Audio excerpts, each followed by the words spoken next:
Welcome to Let Me Fix This. Enjoy the video. You begin by opening Google Forms and creating a new form titled for appointments.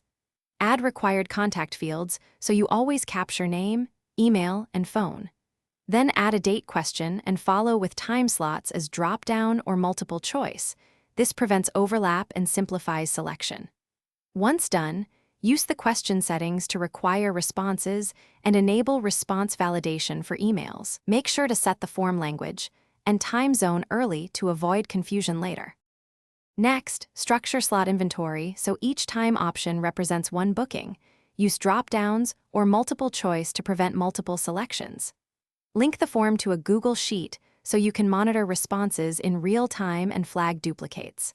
Once linked, add an automated confirmation.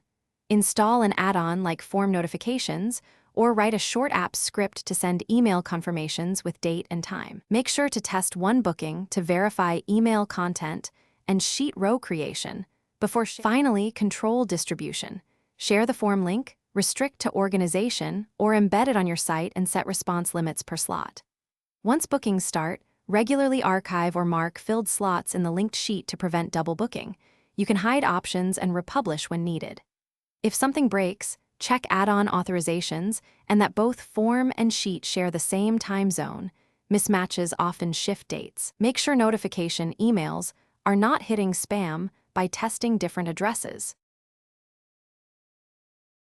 Thanks for watching. If you found this helpful, don't forget to like and subscribe.